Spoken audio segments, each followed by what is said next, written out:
Programme USA times ਵਿੱਚ बहुत बहुत स्वागत। दोस्तों हाज़र अज ਦੀਆਂ कुछ ਗੱਲਾਂ ਬਾਤਾਂ ਤੁਹਾਡੇ ਨਾਲ ਸਾਂਝੀਆਂ ਕਰਨ ਦੇ ਲਈ। ਇੱਕ ਜਿਹੜੀ ਕੱਲ ਦੀ ਚਰਚਾ ਚੱਲ ਰਹੀ ਆ ਕਿ ਰਾਸ਼ਟਰਪਤੀ ਜੋ ਬਾਈਡਨ ਨੇ 2024 ਦੀ ਚੋਣ ਲੜਨ ਦਾ ਐਲਾਨ ਕਰ ਦਿੱਤਾ ਆ। ਇਹਦੇ ਨਾਲ ਹੀ ਹੁਣ ਜਦੋਂ ਪਰਸੋਂ ਦੀ ਇਹ ਖਬਰ ਸੀ, ਕੱਲ ਸਾਰਾ ਦਿਨ ਚੱਲਦੀ ਰਹੀ ਤੇ ਅੱਜ ਚਰਚਾ ਇਹ ਹੋ ਰਹੀ ਆ ਵੀ ਹੋਰ ਕੌਣ-ਕੌਣ ਨੇ ਜਿਹੜੇ ਇਸ ਵੇਲੇ ਅਮਰੀਕਾ ਦੇ ਰਾਸ਼ਟਰਪਤੀ ਦੀ ਦੌੜ ਦੇ ਵਿੱਚ ਸ਼ਾਮਲ ਨੇ। ਹਾਲਾਂਕਿ 24 ਦੇ ਵਿੱਚ ਇਲੈਕਸ਼ਨ ਹੋਣੀ ਆ, ਉਹਦੇ ਬਾਰੇ ਆਪਾਂ ਗੱਲਬਾਤ ਕਰਨੀ ਆ। ਦੂਜਾ ਜਿਹੜੇ ਦੋ ਜਿਹੜੇ TV ਹੋਸਟ ਨੇ ਉਹਨਾਂ ਨੂੰ ਕੱਢਿਆ ਗਿਆ ਫੌਕਸ ਨਿਊਜ਼ ਤੇ CNN ਤੋਂ, ਡੌਨ ਲੈਮਨ ਤੇ ਟੱਕਰ ਕਾਲਸਨ ਨੂੰ ਕੱਢ ਦਿੱਤਾ ਗਿਆ। ਇਸ ਮਾਮਲੇ ਦੇ ਤੋਂ ਬਾਅਦ ਹੁਣ ਦੋਵੇਂ ਕਿੱਥੇ ਜਾਣਗੇ, ਕੀ ਹੋਊਗਾ, ਇਹਦੇ ਬਾਰੇ ਗੱਲਾਂ ਪਤਾ ਚੱਲ ਰਹੀਆਂ ਨੇ।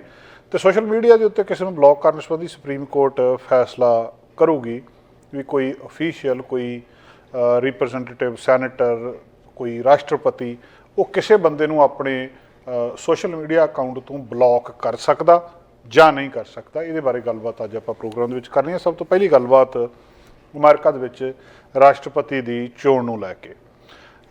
ਮਿਡ ਟਰਮ ਅਜੇ ਲੰਘੀ ਹੈ ਪਿਛਲੇ ਸਾਲ ਤੇ ਅਗਲੇ ਸਾਲ ਨੂੰ ਜਾ ਕੇ ਚੋਣ ਹੋਣੀ ਹੈ ਅਮਰੀਕਾ ਦੇ ਵਿੱਚ ਰਾਸ਼ਟਰਪਤੀ ਦੀ, US ਪ੍ਰੈਜ਼ੀਡੈਂਟ ਦੀ। ਉਸ ਸੰਬੰਧ ਵਿੱਚ ਬੀਤੇ ਦਿਨੀ 2 ਦਿਨ ਪਹਿਲਾਂ ਜੋ ਬਾਈਡਨ ਨੇ ਅਫੀਸ਼ੀਅਲੀ ਅਨਾਊਂਸ ਕਰ ਦਿੱਤਾ, ਮੰਗਲਵਾਰ ਨੂੰ ਬੇਸਿਕਲੀ ਉਹਨਾਂ ਨੇ ਅਨਾਊਂਸ ਕਰ ਦਿੱਤਾ ਕਿ ਉਹ ਰਨ ਕਰ ਰਿਹਾ ਰੀ ਇਲੈਕਸ਼ਨ ਦੇ ਲਈ।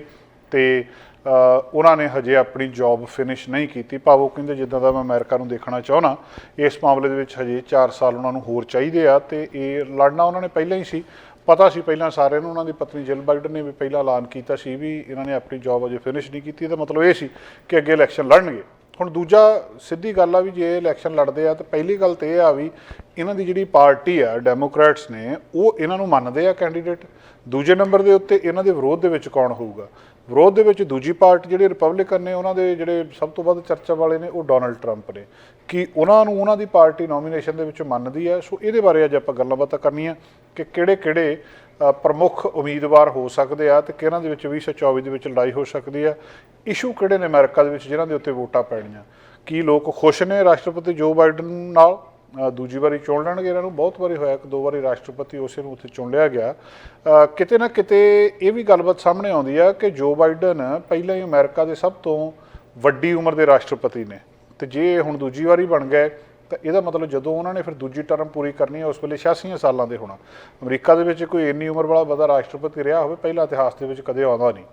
ਇਹਨਾਂ ਨੇ ਇੱਕ ਬਰੀਫ ਹੀ ਵੀਡੀਓ ਪਾਈ ਆ ਤੇ ਉਸ ਵੀਡੀਓ ਦੇ ਵਿੱਚ ਇਹਨਾਂ ਨੇ ਬਹੁਤ ਸਾਰੀਆਂ ਜਿਹੜੀਆਂ ਇਹਨਾਂ ਦੇ ਰਾਸ਼ਟਰਪਤੀ ਦੇ ਜਦੋਂ ਇਹਨਾਂ ਦੀ ਸੀਗੀ ਉਸ ਵੇਲੇ ਦੀਆਂ ਕੁਝ ਯਾਦਗਾਰੀ ਤਸਵੀਰਾਂ ਵੀ ਇਹਨਾਂ ਨੇ ਨਾਲ ਸਾਂਝੀਆਂ ਕੀਤੀਆਂ, ਜਿਹਦੇ ਵਿੱਚ ਜਿਸ ਕਿਸਮ ਦੀਆਂ ਗੱਲਾਂ ਬਾਤਾਂ ਸੀਗੀਆਂ ਸਾਰੀਆਂ ਡੋਨਲਡ ਟਰੰਪ ਬਾਰੇ, ਫਲੋਰੀਡਾ ਦੇ ਗਵਰਨਰ ਰੌਨ ਡੈਸੈਂਟਿਸ ਬਾਰੇ ਜਾਂ ਹੋਰ ਜਿਹੜੇ ਸੀਗੇ ਉਹਨਾਂ ਦੇ ਬਾਰੇ ਬਹੁਤ ਕੁਛ ਇਹਨਾਂ ਨੇ ਗੱਲਾਂ ਬਾਤਾਂ ਉਹਦੇ ਵਿੱਚ ਜਿਹੜੀਆਂ ਸਾਂਝੀਆਂ ਕੀਤੀਆਂ। ਤੇ ਨਾਲ ਇਹਨਾਂ ਨੇ ਆਪਣੀ ਗੱਲ ਕਹੀ ਆ। ਔਰ ਫਰੀਡਮ, ਪਰਸਨਲ ਫਰੀਡਮ ਉਹ ਕਹਿੰਦੇ ਫੰਡਾਮੈਂਟਲ ਆ ਤੇ ਅਮਰੀਕਨਸ ਦੀ, ਇਹਦੇ ਬਾਰੇ ਵੀ ਉਹਨਾਂ ਨੇ ਗੱਲਬਾਤ ਕੀਤੀ ਆ। ਤੇ ਹੁਣ ਜਿਹੜੇ ਐਕਸਟ੍ਰੀਮਿਸਟ ਨੇ ਉਹਨਾਂ ਬਾਰੇ ਵੀ ਇਹਨਾਂ ਨੇ ਆਪਣੀ ਖੁੱਲ੍ਹ ਕੇ ਗੱਲਬਾਤ ਦੱਸੀ ਆ। ਤੇ ਹੁਣ ਦੇਖੋ ਇਹ ਇਸ ਵੇਲੇ ਜੇ ਰਨ ਕਰਦੇ ਆ ਤਾਂ ਕੀ ਇਹਨਾਂ ਨੂੰ ਪਾਰਟੀ ਨੋਮੀਨੇਟ ਕਰਦੀ ਆ ਜਾਂ ਕੀ ਇਹ ਜਿੱਤਦੇ ਆ ਬਾਅਦ ਦੇ ਵਿੱਚ ਜੇਕਰ ਇਹ ਉਮੀਦਵਾਰ ਹੁੰਦੇ ਆ, ਇਹਦਾ ਕੀ ਬਣੂਗਾ। ਇਹ COVID-19 ਜਿਹੜਾ ਯੂਕਰੇਨ ਵਾਲਾ ਮਾਮਲਾ, 3-4 ਵੱਡੇ ਇਸ਼ੂ ਨੇ। ਗੈਸ ਦੀਆਂ ਪ੍ਰਾਈਸਿਸ ਅਮਰੀਕਾ ਦੇ ਵਿੱਚ ਕਿਤੇ ਨਾ ਕਿਤੇ ਵੱਡੇ ਇਸ਼ੂ ਨੇ ਜਿਨ੍ਹਾਂ ਦੇ ਉੱਤੇ ਰਾਸ਼ਟਰਪਤੀ ਟਰੰਪ ਦੀ ਜਿਹੜੀ ਚੋਣ ਕੀਤੀ ਜਾ ਸਕਦੀ ਆ ਜਾਂ ਇਹਨਾਂ ਦਾ ਵਿਰੋਧ ਹੋ ਸਕਦਾ ਆ। ਸੋ ਹੁਣ ਜਿਹੜੀ ਕੈਂਪੇਨ ਹੁਣ ਤੋਂ ਹੀ ਸ਼ੁਰੂ ਹੋ ਚੁੱਕੀ ਆ ਤੇ ਪਹਿਲੇ ਜਿਹੜੇ ਉਮੀਦਵਾਰ ਇਹਨਾਂ ਦੇ ਜਿਹੜੇ ਡੈਮੋਕ੍ਰੈਟਸ ਵਾਲੇ ਪਾਸਿਓਂ ਜੋ ਬਾਈਡਨ ਪ੍ਰਮੁੱਖ ਉਮੀਦਵਾਰ ਨੇ ਜਿਹੜੇ ਇਸ ਵੇਲੇ ਇਲੈਕਸ਼ਨ ਲੜ ਸਕਦੇ ਆ ਜਿਹੜੇ। ਔਰ ਇਹਨਾਂ ਦੇ ਨਾਲ ਹੋਰ ਬਹੁਤ ਸਾਰੇ ਉਮੀਦਵਾਰ ਨੇ। ਡੈਮੋਕ੍ਰੈਟਿਕ ਪਾਰਟੀ ਵੱਲੋਂ ਪਹਿਲੇ ਉਮੀਦਵਾਰ ਜੋ ਬਾਈਡਨ ਨੇ ਤੇ ਦੂਜੇ ਉਮੀਦਵਾਰ ਉੱਥੋਂ ਜਿਹੜੇ ਲੜ ਰਹੇ ਨੇ ਉਹਨੇ Robert F Kennedy junior. Robert F Kennedy junior ਨੇ ਆਪਣੀ ਇਹ ਐਂਟੀ ਵੈਕਸੀਨ ਐਕਟਿਵਿਸਟ ਰਹੇ ਯਾਰ, ਬੜਾ ਇਹਨਾਂ ਦਾ ਰੌਲਾ ਰੱਪਾ ਰਿਹਾ ਆਪਣੇ ਵੇਲਿਆਂ ਦੇ ਵਿੱਚ।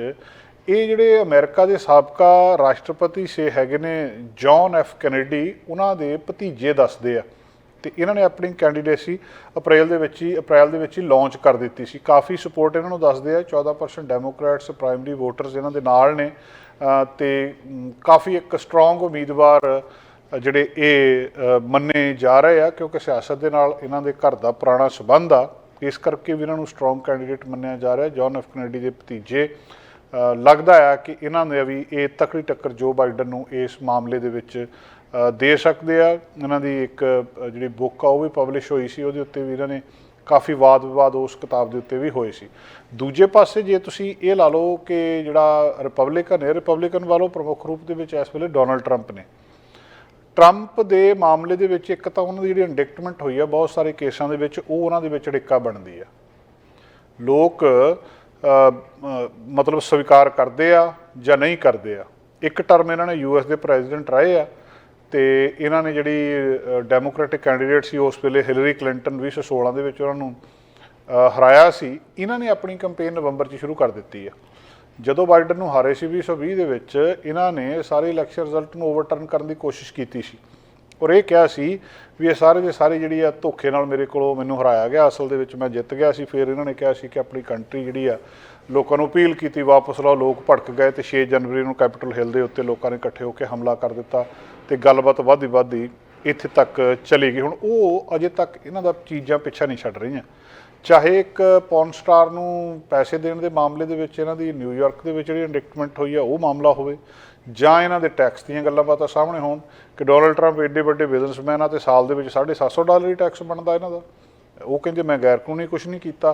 ਹੁਣ ਜਦੋਂ ਸਾਰੀਆਂ ਫਾਈਲਾਂ ਬਾਹਰ ਆਉਣਗੀਆਂ, ਸੋ ਇਹ ਜਿਹੜੇ ਔਰ ਪਹਿਲੇ ਸਾਬਕਾ ਰਾਸ਼ਟਰਪਤੀ ਨੇ ਅਮਰੀਕਾ ਦੇ ਜਿਨ੍ਹਾਂ ਦੇ ਉੱਤੇ ਕ੍ਰਿਮੀਨਲ ਚਾਰਜਸ ਲੱਗੇ ਆ, ਜਿਹੜਾ ਉਹਨੂੰ ਪੌਰਨ ਸਟਾਰ ਨੂੰ ਪੈਸੇ ਦੇਣ ਦੇ ਮਾਮਲੇ ਦੇ ਵਿੱਚ ਕਿ ਤੂੰ ਆਪਣਾ ਮੂੰਹ ਨਹੀਂ ਖੋਲ੍ਹੇਂਗੀ ਇਸ ਕਰਕੇ ਤੈਨੂੰ ਅਸੀਂ ਪੈਸੇ ਦੇ ਰਹੇ ਹਾਂ, ਉਹ ਇਹਨਾਂ ਦੇ ਉੱਤੇ ਉਹ ਦੋਸ਼ ਸਿੱਧ ਹੁੰਦੇ ਆ ਜਾਂ ਨਹੀਂ ਹੁੰਦੇ ਬਾਅਦ ਦੀ ਗੱਲ ਆ।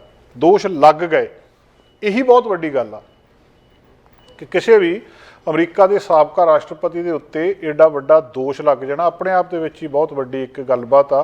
ਤੇ ਇਹ ਕਿਤੇ ਨਾ ਕਿਤੇ ਇਹਨਾਂ ਦਾ ਵਿਰੋਧ ਇਸ ਮਾਮਲੇ ਤੇ ਹੋਊਗਾ।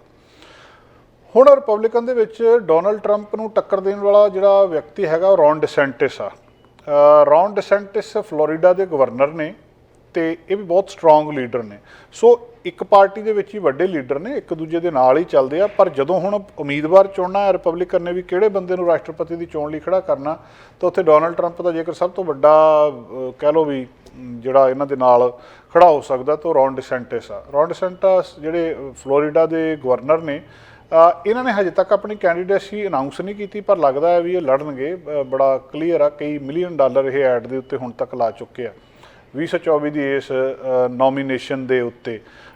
ਜਿਹੜੇ ਕੰਜ਼ਰਵੇਟਿਵ ਕ੍ਰਿਟਿਕ ਨੇ, ਰਾਈਟ ਵਿੰਗ ਨੇ, ਇਹ ਬਹੁਤ ਸਾਰੇ ਇਸ਼ੂ ਜਿਹੜੇ ਫਲੋਰੀਡਾ ਦੇ ਜਿਨ੍ਹਾਂ ਦੇ ਵਿੱਚ ਐਜੂਕੇਸ਼ਨ, ਕੋਵਿਡ-19 ਦੀਆਂ ਜਿਹੜੇ ਮੈਜਰਸ ਸੀਗੇ ਜਾਂ ਅਬੋਰਸ਼ਨ ਆ, ਉਹਨਾਂ ਤੇ ਇਹਨਾਂ ਦੇ ਬੜੇ ਸਟਰੋਂਗ ਸਟੈਂਡ ਇਸ ਮਾਮਲੇ ਦੇ ਵਿੱਚ ਰਹੇ ਆ।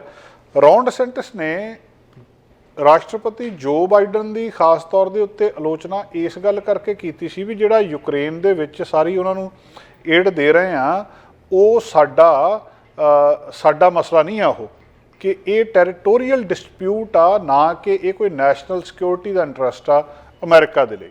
ਮਤਲਬ ਸਿੱਧਾ ਸੀ ਬਈ ਤੁਸੀਂ ਅਮਰੀਕਾ ਦੇ ਟੈਕਸ ਪੇਅਰ ਦਾ ਪੈਸਾ ਜਿਹੜਾ ਆ ਉਹ ਚੱਕ ਕੇ ਯੂਕਰੇਨ ਨੂੰ ਦੇਈ ਜਾਂਦੇ ਆ ਵੀ ਤੁਸੀਂ ਰੂਸ ਦੇ ਨਾਲ ਲੜੋ, ਉਹਦੇ 'ਚ ਸਾਡੀ ਕੀ ਦਿਲਚਸਪੀ ਆ। ਅਮਰੀਕਾ ਦਾ ਕੋਈ ਉਹ ਨੈਸ਼ਨਲ ਸਿਕਿਉਰਿਟੀ ਦਾ ਮਾਮਲਾ ਤਾਂ ਹੈ ਨਹੀਂ, ਇਹ ਮਾਮਲਾ ਤਾਂ ਉਹਨਾਂ ਦਾ ਟੈਰੀਟੋਰੀਅਲ ਡਿਸਪਿਊਟ ਆ, ਉੱਥੇ ਦਾ ਉਹ ਆਪੇ ਨਜਿੱਠ ਲੈਣ। ਇਸ ਮਾਮਲੇ ਦੇ ਉੱਤੇ ਇਹਨਾਂ ਨੇ ਜੋ ਬਾਈਡਨ ਦੀ ਬਹੁਤ ਜ਼ਬਰਦਸਤ ਆਲੋਚਨਾ ਕੀਤੀ ਸੀ ਤੇ ਜਿਹੜੀ ਉੱਥੇ ਇਨਵੇਜਨ ਹੋਈ ਆ ਰੂਸ ਦੀ, ਇਸ ਮਾਮਲੇ ਦੇ ਉੱਤੇ ਇਹਨਾਂ ਦਾ ਕਾਫੀ ਵੱਡਾ ਸਟੈਂਡ ਰਿਹਾ ਆ। ਦੂਜੇ ਪਾਸੇ ਇਹ ਵੀ ਅਸੀਂ ਸਾਰੇ ਜਾਣਦੇ ਹਾਂ ਕਿ ਡੋਨਲਡ ਟਰੰਪ ਦੀ ਬਹੁਤ ਵੱਡੀ ਲੀਡ ਰਹੀ ਆ ਵੋਟਰਾਂ ਦੇ ਮਾਮਲੇ ਦੇ ਵਿੱਚ ਜਦੋਂ ਇਹਦੀ ਜਿਹੜੀ ਐਸਪਸ ਨੇ ਪੋਲ ਕਰਾਈ ਸੀ। ਅਗਲਾ ਉਮੀਦਵਾਰ ਰਿਪਬਲਿਕਨ ਦੇ ਵਿੱਚ ਡੋਨਲਡ ਟਰੰਪ ਤੇ ਰੌਨ ਡਿਸੈਂਟਿਸ ਤੋਂ ਬਾਅਦ ਜੇ ਕੋਈ ਤੀਜੇ ਨੰਬਰ ਤੇ ਆਉਂਦਾ ਤੇ ਉਹ ਮਾਈਕ ਪੈਂਸ ਆ। ਮਾਈਕ ਪੈਂਸ ਟਰੰਪ ਦੇ ਵੇਲੇ ਵਾਈਸ ਪ੍ਰੈਜ਼ੀਡੈਂਟ ਰਹੇ ਆ ਤੇ ਉਹ ਵੀ 2024 ਦੇ ਵਿੱਚ ਆਪਣੇ ਆਪ ਨੂੰ ਰਾਸ਼ਟਰਪਤੀ ਦੀ ਦੌੜ ਦੇ ਵਿੱਚ ਰੱਖ ਰਹੇ ਆ ਤੇ ਇਸ ਮਾਮਲੇ ਦੇ ਵਿੱਚ ਉਹ ਵੀ ਉਮੀਦਵਾਰ ਹੋ ਸਕਦੇ ਆ। ਸੋ ਜਿਹੜੇ ਕ੍ਰਿਸਚੀਅਨ ਫੇਥ ਇਹਨਾਂ ਦਾ ਪੋਲੀਟੀਕਲ ਕੈਰੀਅਰ ਤੇ ਜਿਸ ਤਰੀਕੇ ਦੇ ਨਾਲ ਇਹਨਾਂ ਨੇ ਕਈ ਮਾਮਲਿਆਂ ਦੇ ਵਿੱਚ ਟਰੰਪ ਨੂੰ ਡਿਫੈਂਡ ਵੀ ਕੀਤਾ ਆ, ਉਹਦੇ ਤੋਂ ਬਾਅਦ ਹੁਣ ਇਹ ਉਮੀਦਵਾਰ ਬਣਦੇ ਆ। ਇਹਨਾਂ ਦਾ ਨਾਮ ਵੀ ਇਸ ਵੇਲੇ ਕਾਫੀ ਚਰਚਾ ਦੇ ਵਿੱਚ ਆ ਰਿਹਾ। ਜਦੋਂ ਇਹਨਾਂ ਨੇ ਵਾਈਸ ਪ੍ਰੈਜ਼ੀਡੈਂਟ ਨਹੀਂ ਸੀਗੇ ਉਸ ਵੇਲੇ ਇੰਡੀਆਨਾ ਦੇ ਗਵਰਨਰ ਰਹੇ ਆ ਤੇ ਇਹਨਾਂ ਨੇ US ਹਾਊਸ ਆਫ ਰਿਪਰੈਜ਼ੈਂਟੇਟਿਵ ਦੇ ਵਿੱਚ ਵੀ ਸਰਵ ਕੀਤਾ ਮਾਈਕ ਪੈਂਸ ਨੇ ਤੇ ਕਾਫੀ ਵੋਕਲ ਸਪੋਰਟਰ ਰਹੇ ਆ ਅਮਰੀਕਾ ਦੇ ਇਹ ਜਿਹੜੀ ਏਡ ਦਿੱਤੀ ਜਾ ਰਹੀ ਹੈ ਯੂਕਰੇਨ ਨੂੰ ਉਸ ਮਾਮਲੇ ਦੇ ਵਿੱਚ। ਬੜੇ ਦੂਜੇ ਮਾਮਲੇ ਦੇ ਵਿੱਚ ਇਹਨਾਂ ਦੀ ਜਿਹੜੀ ਅਬੋਰਸ਼ਨ ਰਾਈਟਸ ਦੇ ਅਗੇਂਸਟ ਆ ਉਹ ਵੀ ਫਾਈਟ ਕਾਫੀ ਜ਼ਿਆਦਾ ਚਰਚਾ ਦੇ ਵਿੱਚ ਰਹੀ ਹੈ।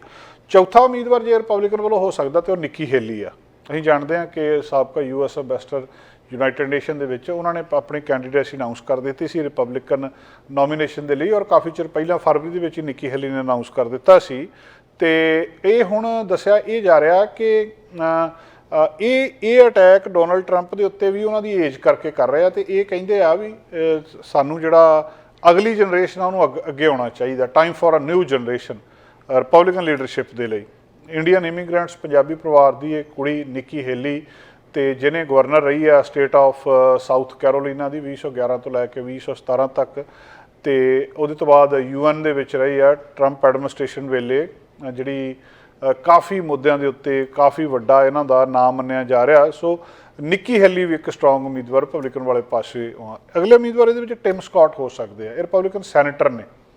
ਇਹਨਾਂ ਨੇ ਹਜੇ ਤੱਕ ਅਨਾਉਂਸ ਨਹੀਂ ਕੀਤਾ ਪਾਰਟੀ ਦੀ ਨੋਮੀਨੇਸ਼ਨ, ਪਰ ਜਿਹੜੇ ਕਿਤੇ ਨਾ ਕਿਤੇ ਇਹਨਾਂ ਦਾ ਵੀ ਨਾਂ ਚਰਚਾ ਦੇ ਵਿੱਚ ਦੱਸਿਆ ਜਾ ਰਿਹਾ। ਔਰ ਇੱਕ ਵਿਵੇਕ ਰਾਮਾਸਵਾਮੀ ਨੇ, ਵਿਵੇਕ ਰਾਮਾਸਵਾਮੀ ਐਂਟਰਪ੍ਰੈਨਿਓਰ ਨੇ, ਉੱਥੋਂ ਦੇ ਲੇਖਕ ਨੇ, ਕੁਝ ਕਿਤਾਬਾਂ ਦੇ ਪਹਿਲਾਂ ਵੀ ਚੋਣ ਲੜ ਚੁੱਕੇ ਆ, ਇਹਨਾਂ ਦਾ ਵੀ ਨਾਂ ਚਰਚਾ ਦੇ ਵਿੱਚ ਹੈਗਾ ਆ। ਦੂਜੇ ਪਾਸੇ ਜਿਹੜੇ ਕੁਝ ਹੋਰ ਉਮੀਦਵਾਰ ਨੇ ਐਸਾ ਹਚਨ, ਜਿਹੜੇ ਉਹ ਵੀ ਇਸ ਦੌੜ ਦੇ ਵਿੱਚ ਸ਼ਾਮਲ ਦੱਸੇ ਜਾ ਰਹੇ ਆ। ਲੈਰੀ ਐਲਡਰ ਦਾ ਨਾਂ ਵੀ ਕਿਤੇ ਨਾ ਕਿਤੇ ਸਾਹਮਣੇ ਆਉਂਦਾ ਆ, conservative radio talk show host ਆ, ਬੜਾ ਵੱਡਾ ਨਾਂ ਇਹਨਾਂ ਦਾ ਵੀ ਆਪਣੇ ਖੇਤਰ ਦੇ ਵਿੱਚ ਆ। ਸੋ ਇਸ ਵੇਲੇ ਜਦੋਂ ਕਿ ਰਾਸ਼ਟਰਪਤੀ ਜੋ ਬਾਈਡਨ ਨੇ ਚੋਣ ਲੜਨ ਦਾ ਐਲਾਨ ਕਰ ਦਿੱਤਾ, ਉਹਦੇ ਤੋਂ ਬਾਅਦ ਗੱਲਬਾਤ ਕਾਫੀ ਦਿਲਚਸਪ ਹੋ ਗਈ। ਐਲਾਨ ਉਹਨਾਂ ਨੇ ਅਫੀਸ਼ੀਅਲੀ ਕੀਤਾ, ਲੜਨ ਦਾ ਤਾਂ ਪਹਿਲਾਂ ਹੀ ਸੀ, ਸਾਰਿਆਂ ਨੂੰ ਲਗਭਗ ਪਤਾ ਹੀ ਸੀ। ਕਈ ਨਾਂ ਸਾਹਮਣੇ ਆਉਂਦੇ ਹੁੰਦੇ ਆ ਨੋਮੀਨੇਸ਼ਨ ਦੇ ਵਿੱਚ। ਪਹਿਲਾਂ ਪਾਰਟੀ ਦੀ ਨੋਮੀਨੇਸ਼ਨ ਹੋਣੀ ਆ, ਜਿਹੜੇ ਡੋਨਲਡ ਟਰੰਪ ਦੀ ਪਾਰਟੀ ਰਿਪਬਲਿਕਨ ਪਾਰਟੀ ਆ, ਉਹਨਾਂ ਦੇ ਵਿੱਚ ਇਸ ਵੇਲੇ ਜਿਹੜੇ 5-7 ਆਪਾਂ ਨਾਂ ਡਿਸਕਸ ਕੀਤੇ ਆ, ਇਹਨਾਂ ਸਾਰਿਆਂ ਦੇ ਵਿੱਚੋਂ ਪਾਰਟੀ ਕਿਹੜੇ ਨਾਂ ਦੇ ਉੱਤੇ ਸਹਿਮਤ ਹੁੰਦੀ ਆ, ਫਿਰ ਉਮੀਦਵਾਰ ਬਣਨਗੇ, ਫਿਰ ਦੂਜੇ ਪਾਸੇ ਲੜਨਗੇ। ਇਸੇ ਤਰ੍ਹਾਂ ਹੀ ਦੂਜੇ ਪਾਸੇ ਜੋ ਬਾਈਡਨ ਆ, ਉਹਨਾਂ ਦੇ ਨਾਲ ਦੇ ਜਿਹੜੇ ਪਾਰਟੀ 'ਚ ਹੋਰ ਨੋਮੀਨੇਸ਼ਨ ਚਾਹੁੰਦੇ ਆ, ਉਹ ਉਹਨਾਂ ਦੇ ਵਿੱਚੋਂ ਕਿਹਨੂੰ ਚੁਣਦੇ ਆ, ਤੇ ਫਿਰ ਉਹ ਕੈਂਡੀਡੇਟ ਹੋਊਗਾ, ਤੇ ਰਾਸ਼ਟਰਪਤੀ ਦੀ ਚੋਣ ਜਿਹੜੀ ਆ 2024 ਦੇ ਵਿੱਚ ਲੜੀ ਜਾਊਗੀ। ਕਾਫੀ ਦਿਲਚਸਪ ਇਸ ਵੇਲੇ ਇਸ ਅਮਰੀਕਾ ਦੀ ਇਲੈਕਸ਼ਨ ਦੇ ਉੱਤੇ ਇਕੱਲੇ ਅਮਰੀਕਾ ਦੀ ਨਹੀਂ, ਸਗੋਂ ਪੂਰੀ ਦੁਨੀਆ ਦੀ ਅੱਖ ਆ, ਕਿਉਂਕਿ ਦੁਨੀਆ ਦੀ ਸਭ ਤੋਂ ਵੱਡੀ ਤਾਕਤ ਹੈ ਇਸ ਵੇਲੇ ਅਮਰੀਕਾ, ਤੇ ਉਹਦੇ ਵਿੱਚ ਜੇਕਰ ਕੋਈ ਵੀ ਰਾਜਨੀਤਿਕ ਤਬਦੀਲੀ ਵਾਪਰਦੀ ਹੈ ਤਾਂ ਉਹਦਾ ਪੂਰੀ ਦੁਨੀਆ ਦੇ ਉੱਤੇ ਬਹੁਤ ਵੱਡੇ ਰੂਪ ਦੇ ਵਿੱਚ ਅਸਰ ਪੈਂਦਾ। ਅਗਲੀ ਗੱਲਬਾਤ ਦੋਸਤੋ ਜਿਹੜੀ ਆਪਾਂ ਖਾਸ ਤੌਰ ਦੇ ਉੱਤੇ ਕਰਨੀ ਆ ਕਿ ਜਿਹੜੀ ਮਿਲਟਰੀ ਸਟਾਈਲ ਜਿਹੜੀਆਂ ਗਨਸ ਨੇ ਉਹਨਾਂ ਦੇ ਉੱਤੇ ਰੋਕ ਲਾ ਦਿੱਤੀ ਗਈ ਆ 9 ਸਟੇਟਾਂ ਦੇ ਵਿੱਚ। ਜਿਹੜੀਆਂ ਸੈਮੀ ਆਟੋਮੈਟਿਕ ਵੈਪਨਸ ਨੇ, ਹੁਣ ਇਹ 9ਵੀਂ ਸਟੇਟ ਹੋ ਗਈ ਆ ਵਾਸ਼ਿੰਗਟਨ, ਜਿੱਥੇ ਇਹਨਾਂ ਨੇ ਇਹਦੀ ਡਿਸਟ੍ਰੀਬਿਊਸ਼ਨ AR-15 ਸਟਾਈਲ ਰਾਈਫਲ ਜਿਹੜੀਆਂ ਨੇ ਉਹਨਾਂ ਨੂੰ, ਜਿਹੜੀਆਂ ਖਾਸ ਤੌਰ ਦੇ ਉੱਤੇ ਮਾਸ ਸ਼ੂਟਿੰਗ ਦੇ ਵਿੱਚ ਵਰਤੀਆਂ ਜਾਂਦੀਆਂ ਨੇ, ਉਹਨਾਂ ਦੇ ਉੱਤੇ ਰੋਕ ਲਾ ਦਿੱਤੀ ਹੈ।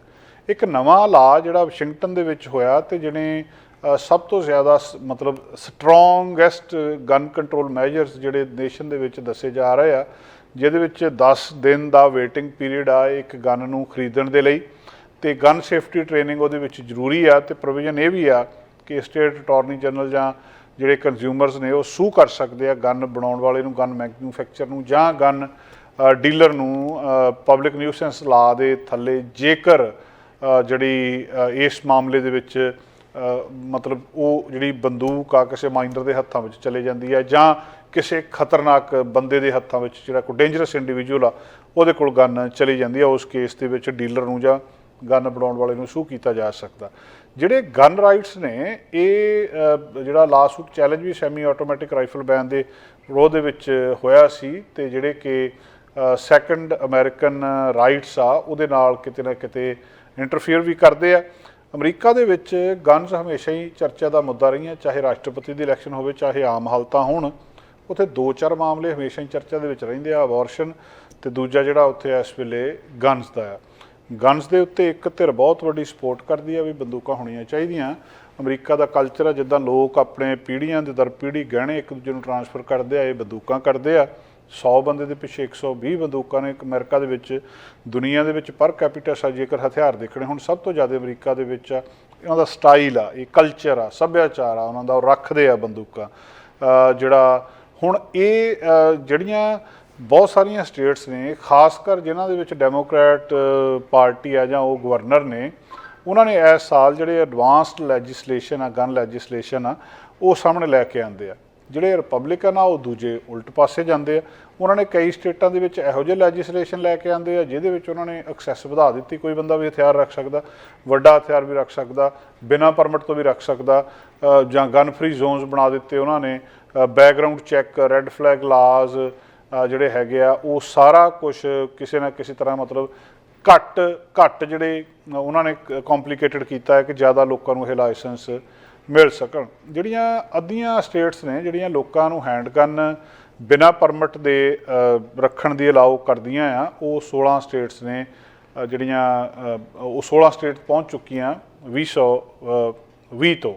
ਸੋ ਜਿਹੜੀਆਂ ਇਹ AR-15 ਸਟਾਈਲ ਰਾਈਫਲਸ ਨੇ, ਇਹ ਇੱਕ ਪਰਟੀਕੂਲਰ ਪੁਆਇੰਟ ਦੇ ਉੱਤੇ ਬਹੁਤ ਵੱਡਾ ਕੰਸਰਨ ਆ ਗਨ ਕੰਟਰੋਲ ਮਾਮਲੇ ਦੇ ਵਿੱਚ। ਤੇ ਹੁਣ ਵਾਸ਼ਿੰਗਟਨ ਤੋਂ ਬਾਅਦ ਇਹ 9ਵੀਂ ਸਟੇਟ ਵਾਸ਼ਿੰਗਟਨ ਇਸ ਵੇਲੇ ਬਣ ਗਈ ਆ। 1994 ਦੇ ਵਿੱਚ ਇੱਕ ਕਾਂਗਰਸਮੈਨ ਜਿਹਨੇ ਰੂਰਲ ਏਰੀਆ ਵਾਸ਼ਿੰਗਟਨ ਦਾ ਰਿਪਰੈਜ਼ੈਂਟ ਕਰਦੇ ਸੀ, ਮਿਸਟਰ ਇੰਸਲੀ, ਉਹਨਾਂ ਨੇ ਵੋਟ ਕੀਤੀ ਸੀ ਫੈਡਰਲ ਅਸੌਲਟ ਵੈਪਨ ਬੈਨ ਦੇ ਉੱਤੇ। ਤੇ ਵੋਟ ਨੇ ਕਹਿੰਦੇ ਜਿਹੜੀ ਮੁੜ ਕੇ ਰੀ ਇਲੈਕਸ਼ਨ ਹੋਈ ਸੀ ਤੇ ਇਹ ਸਾਰੀ ਗੱਲਬਾਤ ਚੱਲੀ ਆ। ਸੋ ਉਹ ਜਿਹੜਾ ਬੈਨ ਸੀਗਾ ਪਾਸ ਕਰ ਦਿੱਤਾ ਗਿਆ ਸੀ, ਪਰ 2004 ਦੇ ਵਿੱਚ ਐਕਸਪਾਇਰ ਹੋ ਗਿਆ ਤੇ ਉਹਦੇ ਤੋਂ ਬਾਅਦ ਮੁੜ ਕੇ ਕਦੇ ਵੀ ਰੀਨਿਊ ਨਹੀਂ ਕੀਤਾ ਗਿਆ। ਪਿਛਲੀ ਸਮਰ ਦੇ ਵਿੱਚ ਇਹ ਜਿਹੜੀ AR-15 ਸਟਾਈਲ ਰਾਈਫਲ ਸੀਗੀਆਂ, ਜਿਹਨੇ 19 ਬੱਚਿਆਂ ਦੇ ਮੌਤ ਹੋ ਗਈ ਸੀ, 2 ਟੀਚਰ ਐਲੀਮੈਂਟਰੀ ਸਕੂਲ ਦੇ ਵਿੱਚ ਯੂਵਾਲਡੀ ਦੇ ਵਿੱਚ ਟੈਕਸਸ ਦੇ ਵਿੱਚ ਹੋਇਆ ਸੀ। ਉਹਦੇ ਤੋਂ ਬਾਅਦ ਫਿਰ ਗੱਲਬਾਤ ਚੱਲੀ ਵੀ ਇਹਦੇ ਬਾਰੇ ਕੁਛ ਨਾ ਕੁਛ ਕੀਤਾ ਜਾਵੇ। ਇੱਦਾਂ ਦਾ ਬੈਨ ਪਹਿਲਾਂ ਹੀ ਵਾਸ਼ਿੰਗਟਨ DC ਤੋਂ ਬਿਨਾਂ ਕੁਛ ਹੋਰ ਸਟੇਟਸ ਜਿਵੇਂ ਕੈਲੀਫੋਰਨੀਆ, ਨਿਊਯਾਰਕ, ਨਿਊ ਜਰਸੀ ਜਾਂ ਜਿਹੜਾ ਮੈਸਾਚਿਊਸੀ ਆ, ਉੱਥੇ ਪਹਿਲਾਂ ਹੀ ਲੱਗ ਚੁੱਕਾ ਆ। ਤੇ ਇਹ ਇੱਕ ਨਵੀਂ ਗੱਲਬਾਤ ਜਿਹੜੀ ਸਾਹਮਣੇ ਆਈ ਆ, ਜਿਹਦੇ ਤਹਿਤ ਹੁਣ ਅਮਰੀਕਾ ਦੇ ਵਿੱਚ ਇਹਨਾਂ ਬੰਦੂਕਾਂ ਦੇ ਉੱਤੇ ਜਿਹੜੀਆਂ ਅਸੌਲਟ ਸਟਾਈਲ ਰਾਈਫਲਸ ਨੇ, ਉਸ ਮਾਮਲੇ ਦੇ ਵਿੱਚ ਜਿਹੜਾ ਕਾਫੀ ਜ਼ਿਆਦਾ ਗੱਲਬਾਤ ਵਧੀ ਆ ਤੇ ਉਹਨਾਂ ਸਟੇਟਾਂ ਦੀ ਗਿਣਤੀ ਦੇ ਵਿੱਚ ਵੀ ਵਾਧਾ ਹੋਇਆ ਪਹਿਲਾਂ ਨਾਲੋਂ ਜਿਹੜੀਆਂ ਇਹਨੂੰ ਬੈਨ ਕਰ ਰਹੀਆਂ ਆ। ਨਹੀਂ ਤਾਂ ਤੁਸੀਂ ਬਹੁਤ ਸੌਖੀ ਉੱਥੇ ਬੰਦੂਕ ਖਰੀਦ ਸਕਦੇ ਆ ਤੇ ਉਹਦੇ ਨਾਲ ਜਿੰਨੀਆਂ ਉੱਥੇ ਮਾਸ ਸ਼ੂਟਿੰਗਸ ਹੁੰਦੀਆਂ, ਉਹ ਵੀ ਇੱਕ ਬਹੁਤ ਵੱਡੀ ਸਿਰਦਰਦੀ ਆ। 600 ਮਾਸ ਸ਼ੂਟਿੰਗ ਲਗਭਗ ਸਾਲ ਦੇ ਵਿੱਚ ਅਮਰੀਕਾ ਦੇ ਵਿੱਚ ਹੁੰਦੀਆਂ ਆ। ਮਾਸ ਸ਼ੂਟਿੰਗ ਉਹਨੂੰ ਕਹਿੰਦੇ ਆ ਜਿਹਦੇ ਵਿੱਚ 4 ਤੋਂ ਜ਼ਿਆਦਾ ਲੋਕਾਂ ਦੀ ਮੌਤ ਹੋ ਜਾਵੇ। ਅਗਲੀ ਗੱਲਬਾਤ ਦੋਸਤੋ, ਜਿਹੜੇ ਪਿਛਲੇ ਦਿਨਾਂ ਦੇ ਵਿੱਚ 2 ਹੋਸਟ ਫਾਇਰ ਕੀਤੇ ਗਏ ਆ, ਇਹਨਾਂ ਦੋਵਾਂ ਹੋਸਟਾਂ ਬਾਰੇ ਗੱਲਬਾਤ ਚੱਕ ਰਹੀ ਹੈ। ਟੱਕਰ ਕਾਰਲਸਨ ਫੌਕਸ ਨਿਊਜ਼ ਦੇ ਵੱਡੇ ਇੱਕ ਨਾਂ, ਅਮਰੀਕਾ ਦਾ ਬਹੁਤ ਵੱਡਾ ਨਾਂ, ਹੋਸਟ ਟੱਕਰ ਕਾਰਲਸਨ ਨੂੰ ਫੌਕਸ ਨਿਊਜ਼ ਨੇ ਨੌਕਰੀਓਂ ਕੱਢ ਦਿੱਤਾ। ਦੂਜੇ CNN ਬਹੁਤ ਵੱਡਾ ਚੈਨਲ ਆ, ਉੱਥੇ ਦਾ ਤੁਸੀਂ ਜਾਣਦੇ ਆ, ਉਹਨਾਂ ਦੇ ਡੌਨ ਲੈਮਨ ਨੂੰ ਉਹਨਾਂ ਨੇ ਨੌਕਰੀ ਦੇ ਉੱਤੋਂ ਕੱਢ ਦਿੱਤਾ। ਲੋਕ ਚਰਚਾ ਕਰ ਰਹੇ ਨੇ ਕਿ ਕਿੱਡਾ ਵੱਡਾ ਨਾਂ ਜਿਹਦੇ ਦੇ ਕਹਿਣ ਦੇ ਉੱਤੇ ਕਈ ਕੁਛ ਦੁਨੀਆ ਇੱਧਰ ਦੀ ਇੱਧਰ ਹੋ ਜਾਂਦੀ ਸੀ, ਇਹ ਹੁਣ ਕਿੱਥੇ ਜਾਣਗੇ ਜਾਂ ਇਹਨਾਂ ਨੂੰ ਹੁਣ ਕਿਹੜਾ ਨਿਊਜ਼ ਗਰੁੱਪ ਜਿਹੜਾ ਇਹਦੇ ਤੋਂ ਬਾਅਦ ਰੱਖੂਗਾ। ਜਿਹੜੇ ਟੌਪ ਦੇ ਨਿਊਜ਼ ਹੋਸਟ ਨੇ ਉਹਨਾਂ ਦੋਵਾਂ ਦੇ ਵਿੱਚ ਇਹਨਾਂ ਦੋਵਾਂ ਦਾ ਨਾਂ, ਔਰ ਜਿਹੜੇ ਨਿਊਜ਼ ਚੈਨਲ ਨੇ ਤੁਹਾਨੂੰ ਪਤਾ ਉਹ ਵੀ ਕਿਸੇ ਨਾ ਕਿਸੇ ਤਰ੍ਹਾਂ ਲੈਫਟ ਜਾਂ ਰਾਈਟ ਦੇ ਵਿੱਚ ਵੰਡੇ ਆ ਕਿ ਕਿਹੜਾ ਚੈਨਲ ਕਿਹਦੀ ਸਪੋਰਟ ਕਰ ਰਿਹਾ ਆ। ਬਿਨਾਂ ਸ਼ੱਕ ਕਿ ਜਿਹੜੇ ਟੱਕਰ ਕਾਰਲਸਨ ਸੀ ਇਹ ਸਿੱਧੇ ਸਿੱਧੇ ਟਰੰਪ ਦੇ ਹੱਕ ਵਿੱਚ ਬੋਲਦੇ ਸੀ, ਸਿੱਧੀਆਂ ਟਰੰਪ ਦੇ ਹੱਕ ਵਿੱਚ ਸਟੇਟਮੈਂਟਾਂ ਦਿੱਤੀਆਂ ਇਹਨਾਂ ਨੇ।